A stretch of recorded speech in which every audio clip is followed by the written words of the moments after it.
And I think it's also time that we evolve birth plans from being like checklists of I want this to I want that to more like how someone is going to read your plan who has never met you before, who has no idea if you like data or humor or you quiet or like what your needs are as a human and as an individual. And then they're going to come in and try to support you. So you have one piece of paper that communicates who you are, what your philosophies are, and how someone can support you. So instead of saying like, I want a natural birth, I don't want interventions, you can put on your birth plan things like, I'm not planning on using an epidural. Will you please use words of encouragement? Would be very helpful. Will you please point out the things that are right to help me know I'm on my way? Will you please remind me to use the tab? Please send me on walks. Please remind me of the TENS unit in my bag. And then if I ask for it, please help me get it, right? Like it's okay to have plans that are open like that. Welcome to the Confident Mompreneur Podcast, where you can find solid advice along with warm guidance on motherhood, business, relationships, health, wellness, and everything you need to help add to your confidence and zest for life. And with interesting guests from all around the world, you'll hear real and relatable stories with impact and nuggets of wisdom to help you or the mompreneur meet the challenges of life with clarity and success. Now let's welcome your mompreneur host, Carrie Blaney.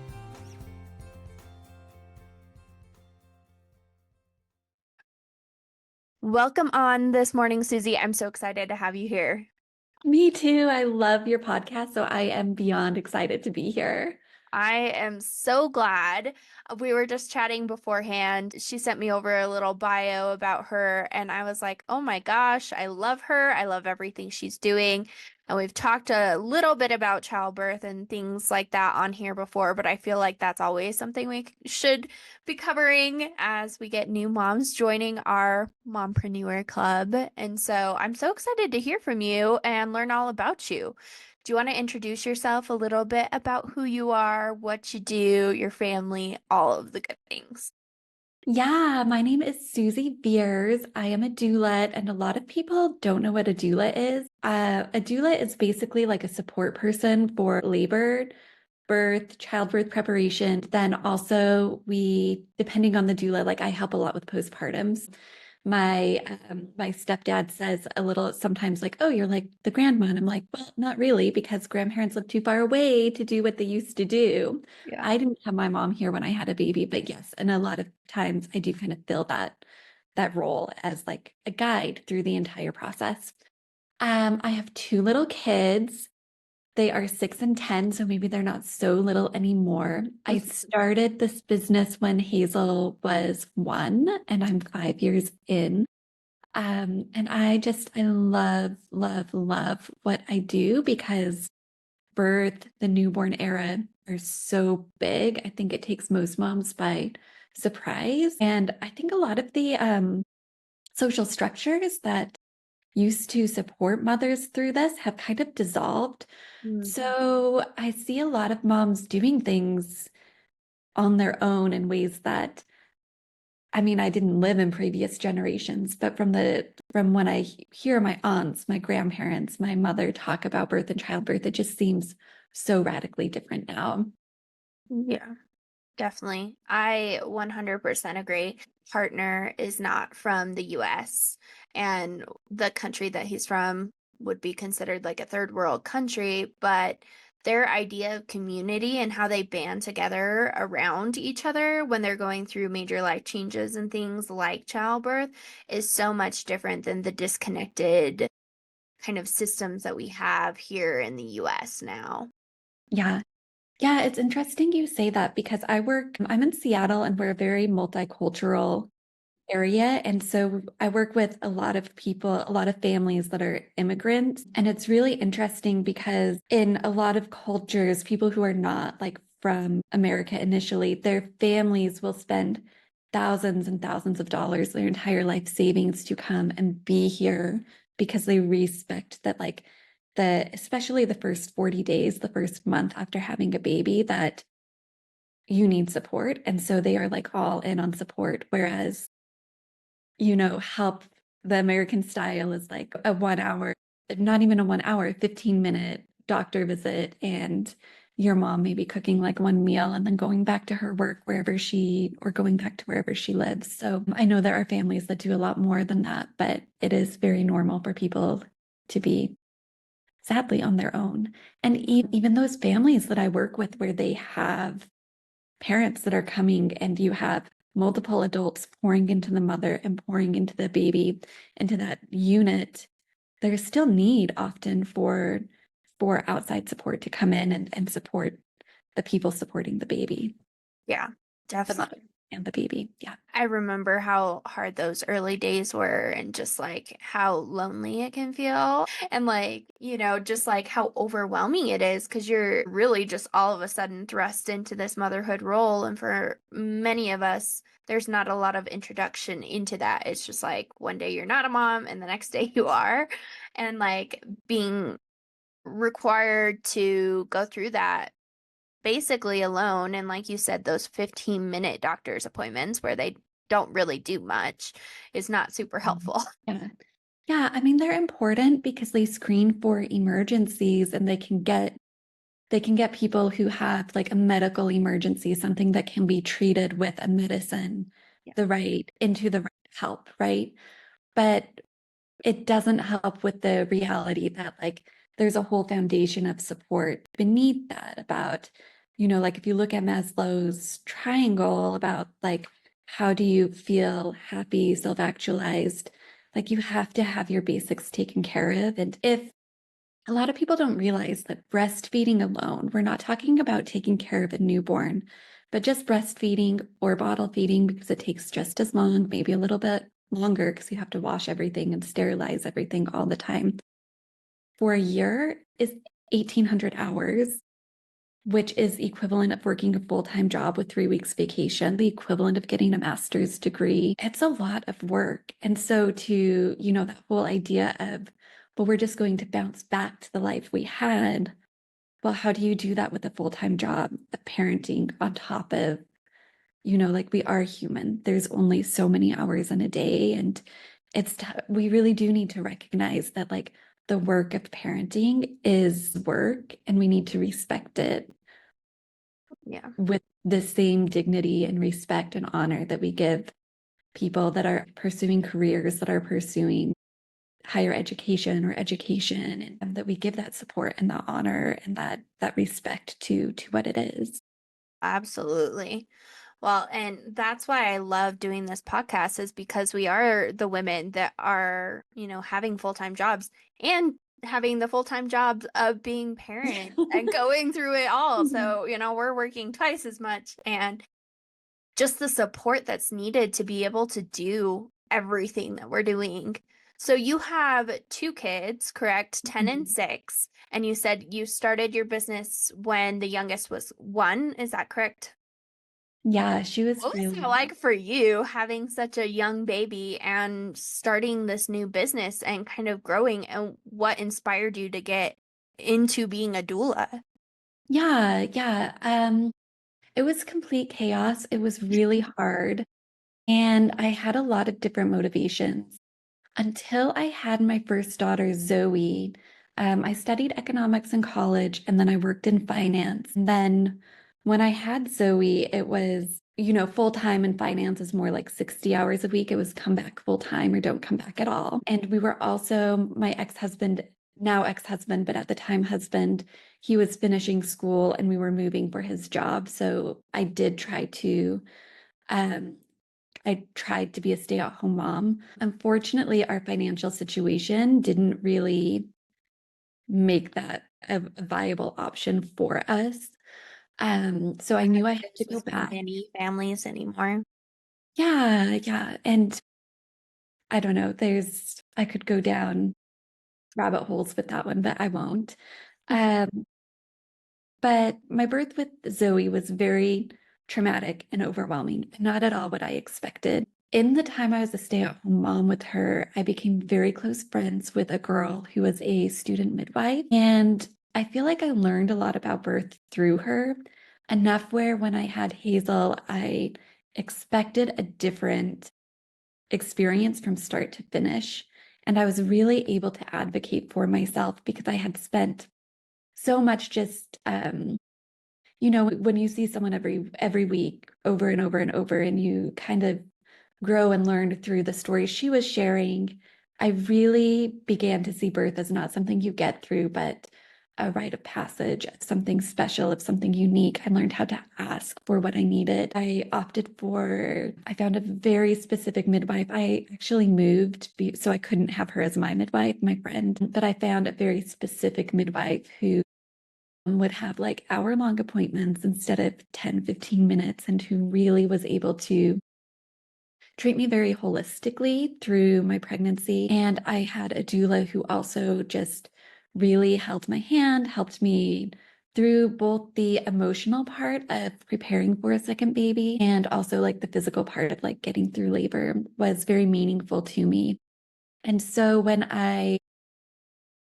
after Hazel was born, I just like her birth, I wouldn't call it easy, but it was 1,000 times easier than Zoe's birth.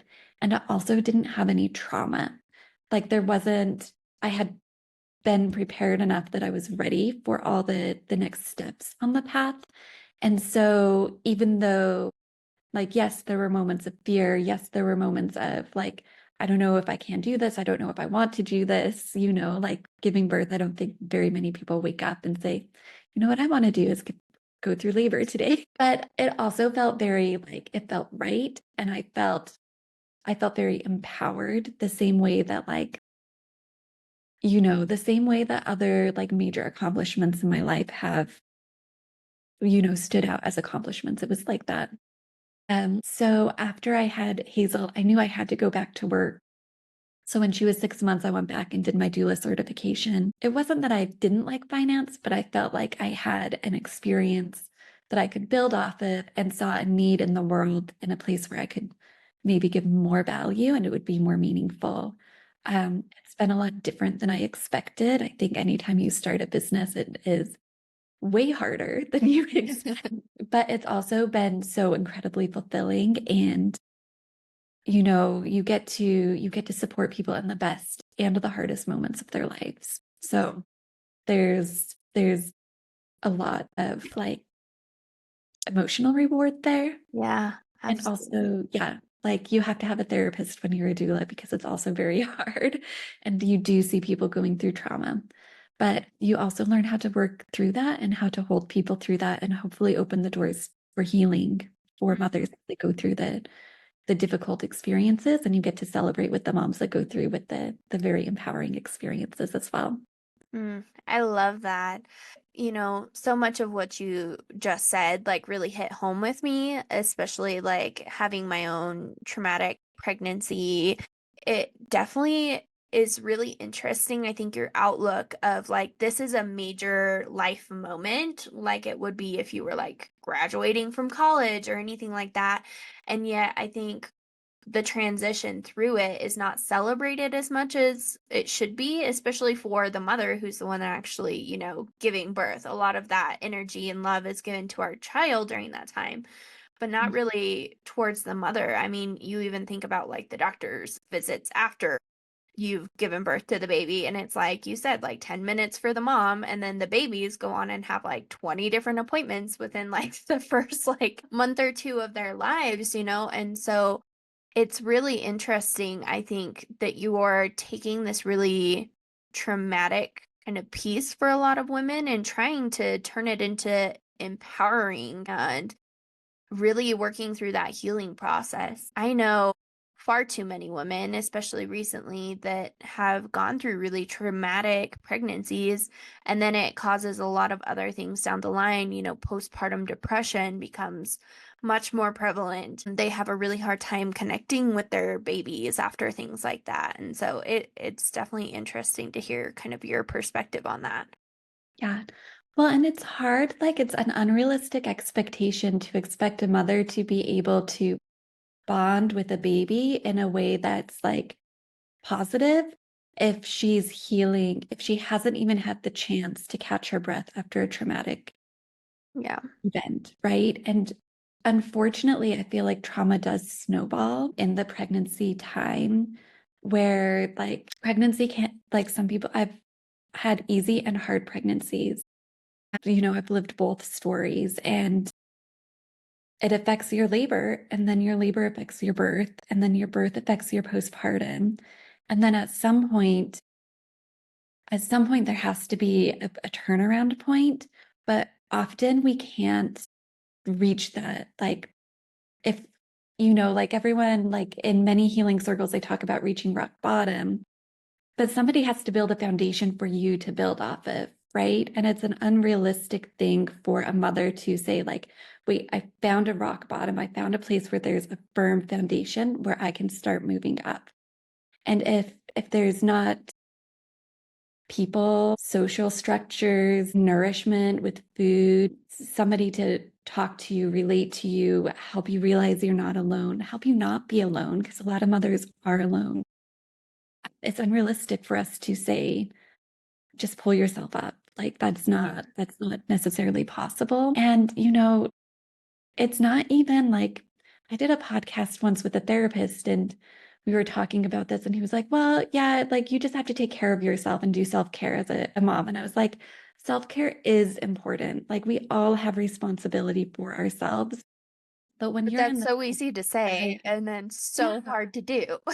well, and it's unrealistic to put it all on a mother's plate like when you look at most cultures around the world, mothers don't have that expectation, right? Like it is expected that everything will be taken off a mother's plate. So all she has to do is feed the baby and sleep. Like she's not supposed to have any other responsibilities. We're not there yet in our culture. I hope that someday we do get there. I hope so too.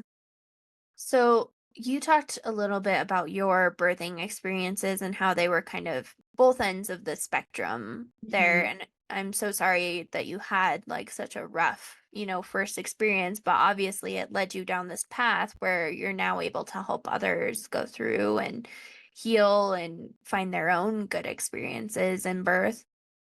What were some of the things looking back now as you've kind of educated yourself and like you've helped others through like their birthing experience that you would have changed with your first? That is a really good question. Um, I think with my first, I was still in the mindset of I wanted to be like I was kind of in a people pleaser slash achiever. Like if there was an AP class and I was expected to take an AP class, I would do it whether I was interested or not in high school. A lot of my life revolved around hitting external benchmarks. Markers. Yeah, yeah. And I was definitely the type of person that would like jump through the hoops, try to get that because that's what I was supposed to do. As And many I of think us in this circle are. when you enter motherhood, you can't do that because there's too much conflicting advice out there. So if you jump through hoops, you'll be like, it will take you in two completely opposite directions, and then you fail. So there is like I wish I had learned to listen to my own intuition and define what was right for me sooner. And when it came to my birth specifically, my ex-husband had an expectation that I would do a natural labor. And as I learned about that, I kind of was curious about it. Like it did kind of grow. Like I watched The Business of Being Born and like I grew my fears about interventions in labor.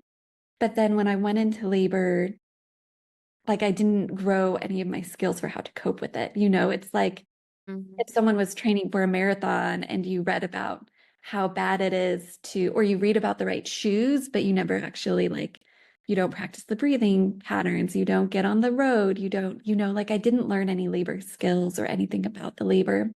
And I also didn't have support. Like I couldn't set boundaries. Like my ex-husband had this expectation of me to do this very hard thing.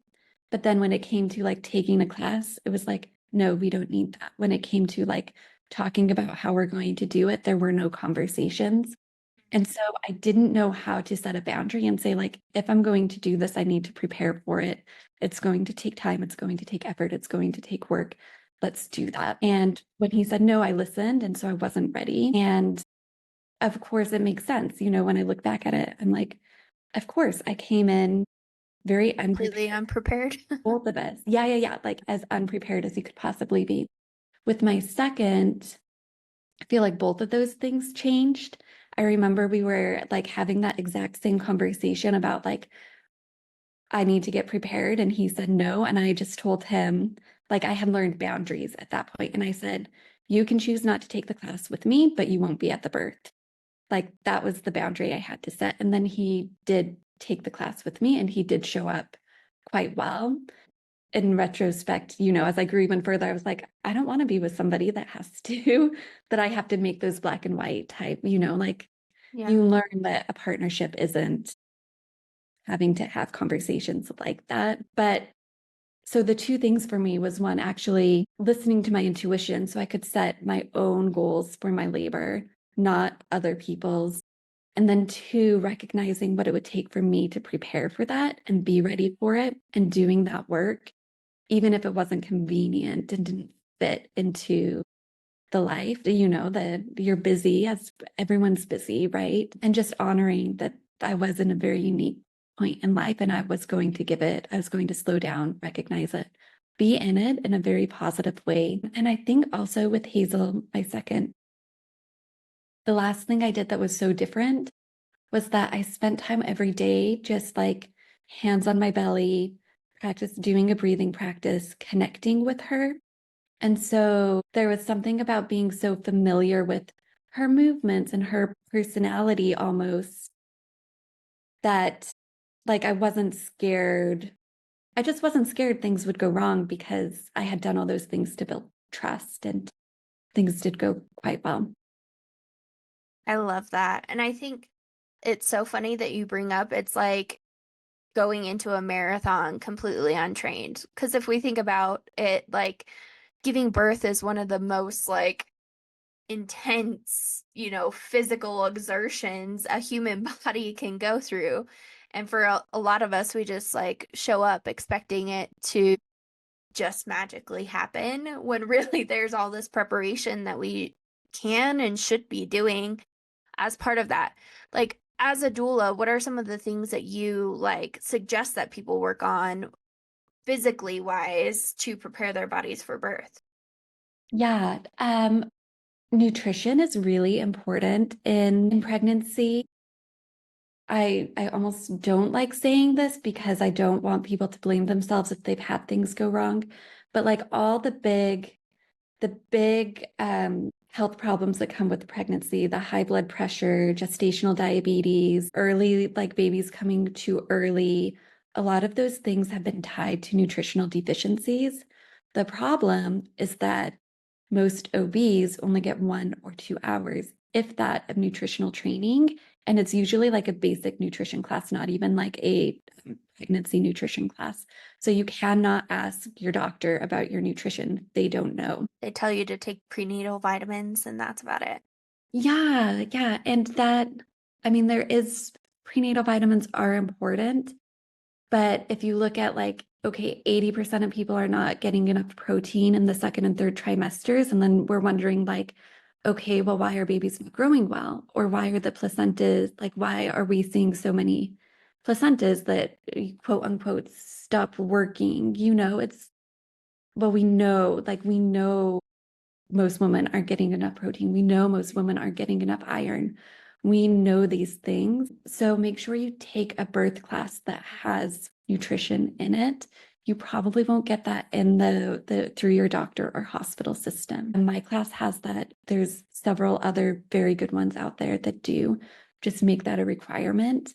And know also that most insurance will cover, if you have good insurance, it will probably cover you working with a nutritionist or a registered dietitian throughout your pregnancy. Mm. So if you get diagnosed with something, also reach out to a dietitian who knows how to like solve anemia and teach you how to like bring your high blood pressure down and manage your glucose if your blood sugar is out of control, because those will keep you and your baby safe, and food will protect you in ways that vitamins won't. Well, I mean, it makes sense. I do powerlifting, and obviously, a huge part of that is nutrition. And the biggest thing is making sure I get enough protein. And women are known to undereat their protein all the time, anyways. And then you add that you're building an entire other body. Like, you need all of those nutrients to be able to do that in a good way. But I feel like nutrition is just something that Americans aren't very well versed in anymore. And like you said, the doctors that we're going to just don't have the trainings to be able to do that. So it's good that like you're like, this isn't my area of expertise too, but here are some options of people that you can go and talk to that can help you with this specific need. Yeah.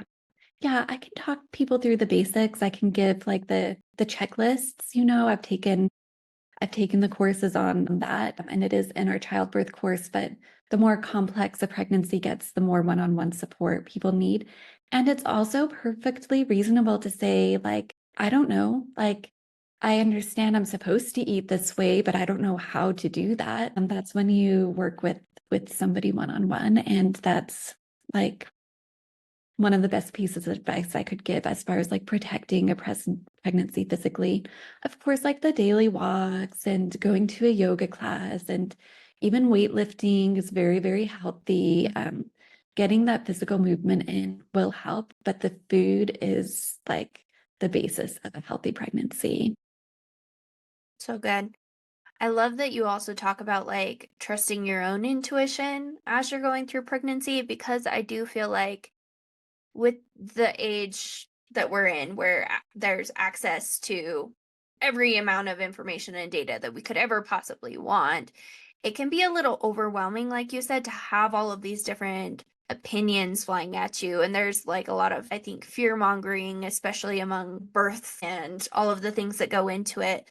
How do you like actually kind of piece through all the information to really figure out what is going to work with you for you, whether that's, doing a midwife, doing a natural birth, or going in for an epidural and, like whatever it looks like, making sure that your birth experience is the one that's going to be right for you.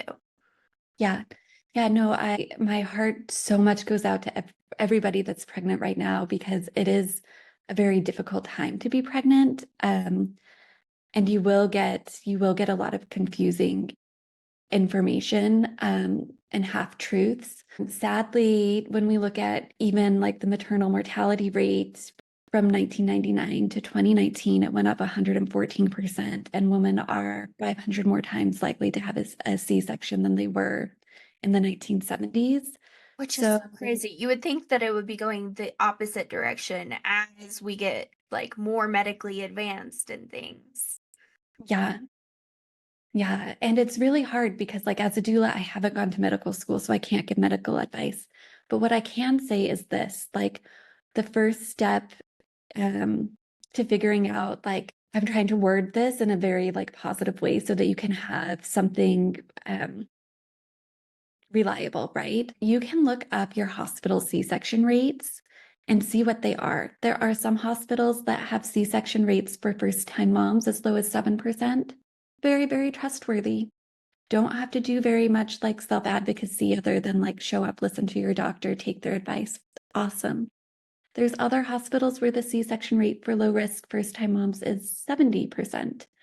Very, very untrustworthy.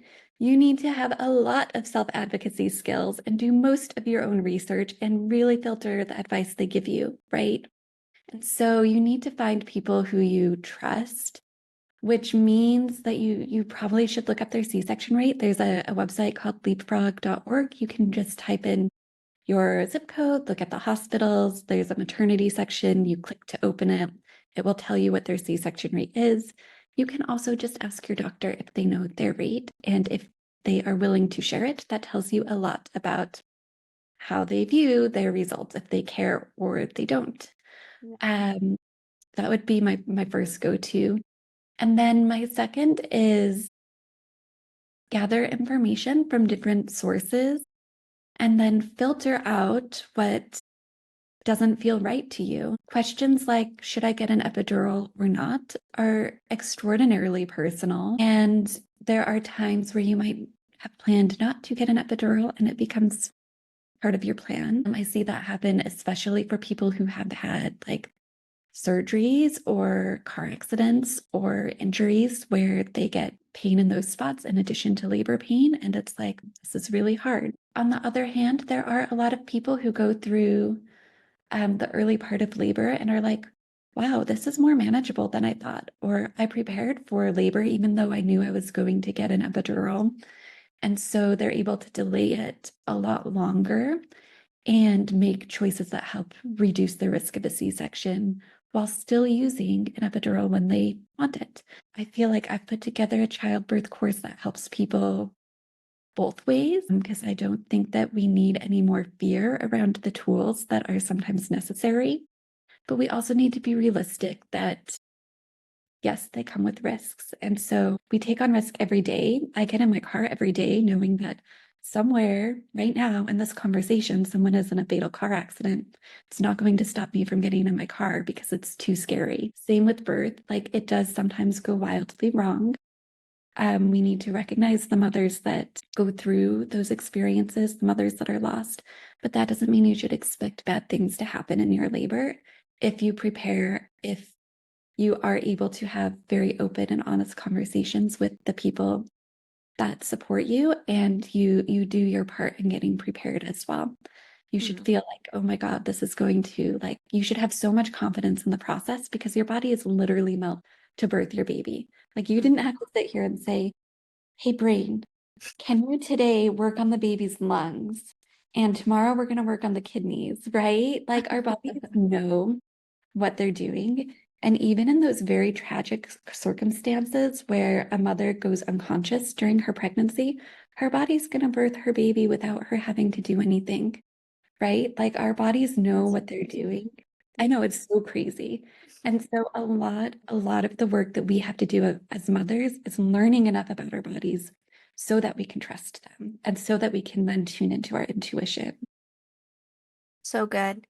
Well, and I love that you talk about like, you know, sometimes we make a plan and then sometimes it goes differently than we planned, and that's okay. I do feel like there's this kind of stigma that like once you create this quote unquote birth plan, like that's how it exactly has to go. And if something goes wrong, then like you weren't good enough, or you know, like all of those like perfectionist tendencies like we were talking about that we tend to have within ourselves. And like recognizing that even if you do all the research, even if you put together the plan, sometimes things are going to go off the plan, and that's okay.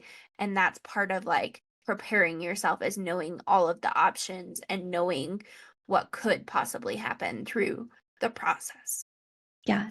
Yeah. And I think it's also time that we evolve birth plans from being like checklists of I want this to I want that to more like how someone is going to read your plan who has never met you before, who has no idea if you like data or humor or you quiet or like what your needs are as a human and as an individual. And then they're going to come in and try to support you. So you have one piece of paper that communicates who you are, what your philosophies are, and how someone can support you.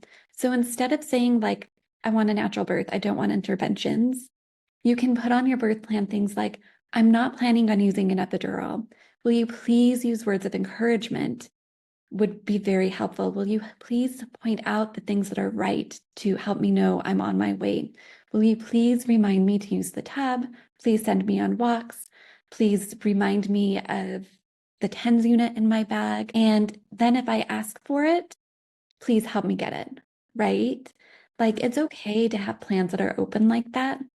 But if someone just sees, I want a natural birth, and you don't put in any more detail about what it means to support you, well, then they don't know if you're the type of mom that wants to be left alone, or if you do want a high level of support, or if you're just assuming you're going to get a high level of support. But that's not really like our nurse's job is to monitor your vitals and to report if something is wrong and then to implement anything the doctor says, right? So all the extra support that I think we expect from them is actually outside of their job description, and they're going so far above and beyond to learn those skills because they're not trained in that, right? Like nurses don't come out of nursing school knowing like, oh, this is what a mom who doesn't want an epidural needs, right? Like she only knows that from the experience she gains that on her own and through working with various moms. So if you come in with a plan that explains how you can be supported and what she can do,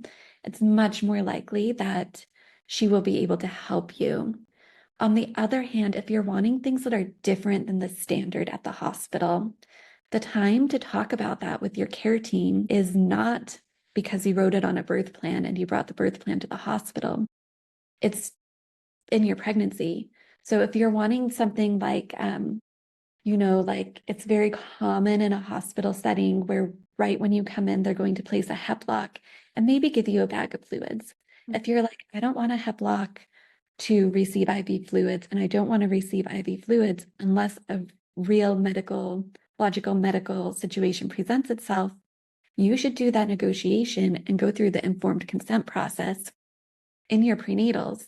And then you should have it noted in your chart from your doctor. I discussed this, went through the informed consent process on 21 with Dr. So-and-so, check.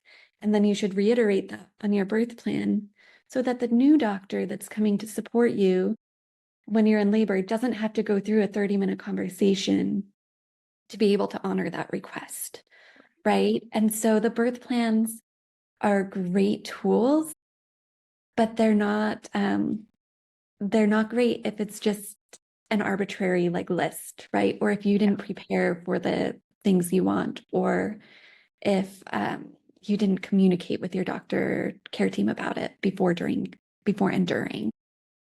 That is such a good tip. I think that's so important because there's already so much that like is going on as soon as you get like brought into the hospital to actually like go through the birth process, that a lot of those things get missed, or like you said, they're so busy taking care of lots of patients that they can't go through and know everything about you from this one page, document that you basically hand to them. I think that's also really important to recognize that, like you said, if you don't want the traditional, like, you know, birth plan that kind of happens if you go into a regular hospital environment, you need to be able to advocate for yourself, and you need to have people around you that can advocate for you in those situations too, whether that is a doula, because like you said, you've spent way more time with these people than the nurses that just saw them that day have. So you can kind of understand what they need or what they are wanting from their birth experience. But our partners can be that for us too. Absolutely. Yeah, and one more thing I wanted to talk about because we are both like sexual assault survivors. One thing that like if cervical checks are going to be traumatic for you, Yeah. that is an excellent thing to put on the birth plan Mm. because you have a lot more control over those than you think.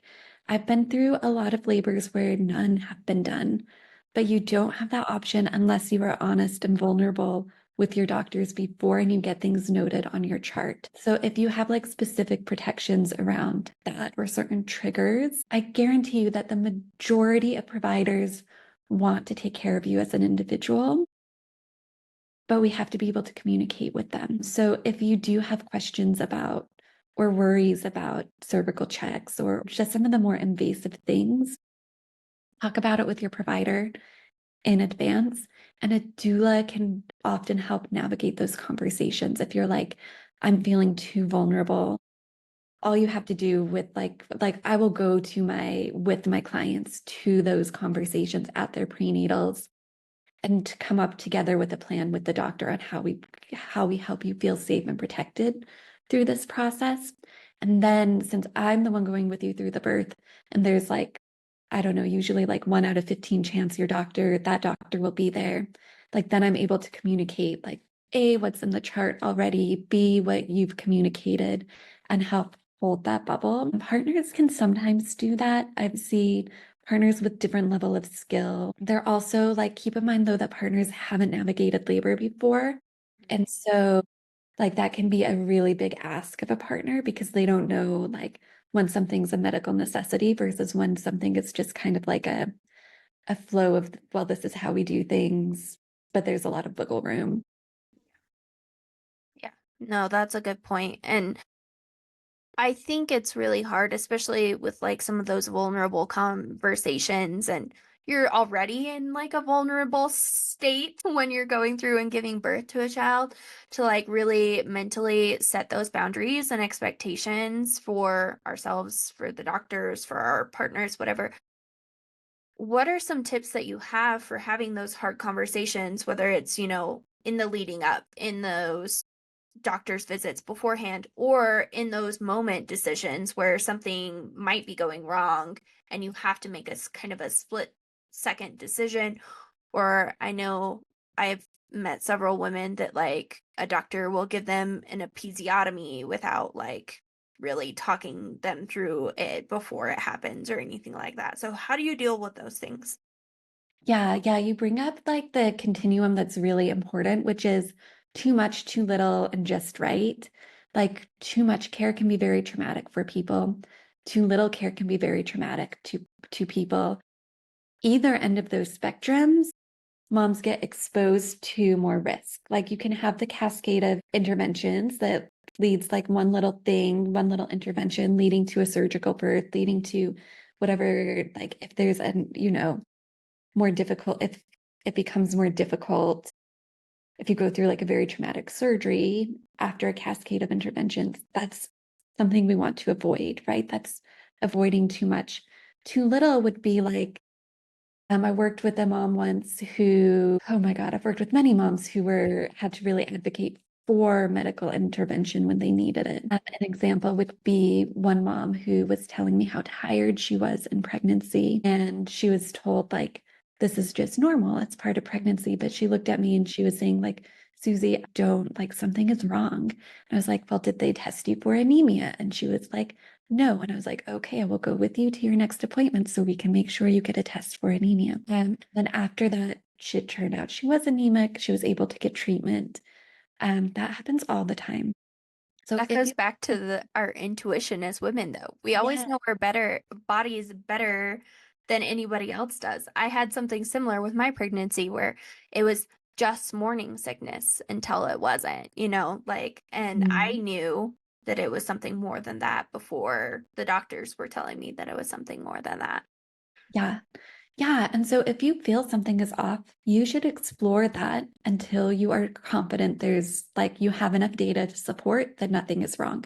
Like someone just telling you, oh, that's normal, when your intuition is telling you it's not. Or like maybe you've been like monitoring your own blood pressure at home and you're like, something's changed and you can't like get in to see your doctor for like 5 days. You can always bypass that and just walk into triage at any hospital. And so if you are worried something is wrong and you're on that like too little intervention, just go into triage and they cannot send you away until they do a non-stress test and they explore your fear. I did that with one mom. She had fallen. It was winter and she fell on the ice. And at the time of her fall, she went in, did a non-stress test. Everything seemed fine. She went back home. A couple weeks later, she was like, my baby's not moving the same. And she called her doctor. They're like, oh, you're probably just feeling different because you're further in your pregnancy. And I was like, do they remember she like had this like blunt force thing. And so we went into triage. We just went in and they did a non-stress test and they were like, your baby's heart rate is not looking so great. And so we stayed and did an induction, which is like a very appropriate use of medical care, Yeah. right? If you're on the other end and you're thinking like, okay, I'm trying to avoid things in my labor, like I don't want IVs and I don't want intervention, that's okay too. It just comes down to your birth plan and your communication. And now I'm kind of forgetting what the original question was, so I'm not going to elaborate on that anymore. I'm No, sorry, my mind just went too many places. it's all good. I kind of listed like three questions all in one. That's fair. No, I was just saying like what are some like scripts maybe or tools that we can use to like really communicate what our needs are in those moments? Oh yeah, yeah. The script is I said no. I like That's it. No is a full sentence. no is a full sentence. Like if you're in the bathtub and they say you can't give birth in the tub, but you're like, I can't move right now because there's a baby literally coming out of my body. no means no. Like, sure, they would prefer you give birth on the bed, but it's also not good for your baby to fall out while you're trying to walk there, right? Like, no means no. Yeah, that's Well, and no. it's all about the informed consent, like you were saying earlier. Yes. And there are times when, like, another good phrase to put on the birth plan is if there's a reason for me to change this plan, I expect to have a conversation of the pros and the cons and the reason why. Usually, like, another good script is like, I don't understand. Can you explain that again?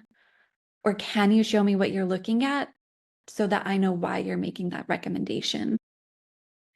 And then they can show you the fetal heart rate. They can walk you through like what the different things are. And then you can be confident based on that, that whatever decision, whatever action you're taking is based on a logical, reasonable medical reason, not a oh, well, it's convenient or we do this for everybody. Unfortunately, some places you have to watch out for that more than others. Yeah, and definitely, like you said, do your research ahead of time. And you gave us an awesome website to go and visit, which I had no idea that was available, but that's great knowledge to have. So, as we're wrapping up here, do you have any final tips, tricks, tools, anything like that for the mom who has just found out she's pregnant or she's going to be going into the labor and delivery here shortly, and the things that they can do to make sure that they're prepared for that transition into motherhood and that really big momentous moment in their life? Yeah. One, I would say like look in the mirror and take some time and appreciate this like incredible thing you're doing because you are literally creating life. And that takes a lot of sacrifice.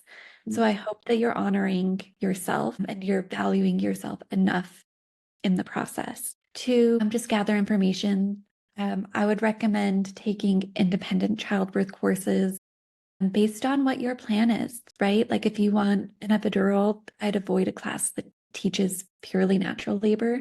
If you're wanting a natural labor, I would avoid a class that teaches only about epidurals. But the fact is that taking a childbirth course is one of the best things you can do to reduce your odds of a C-section. A good course will teach you pain management, it will teach you nutrition, it will teach you the stages of labor, and it will have a section for your partner to teach them what they can do to support you because they don't know, right? Like most partners are in awe and amazed and also a little bit clueless. Like they're just figuring it out, just like it's like we all are the first. Every labor is different, actually. So anytime you're pregnant, everybody's just figuring it out. That will help. Second, definitely get medical care, doctor, midwife. This, like, as a doula, I would never advocate to skip that or to like free birth or anything.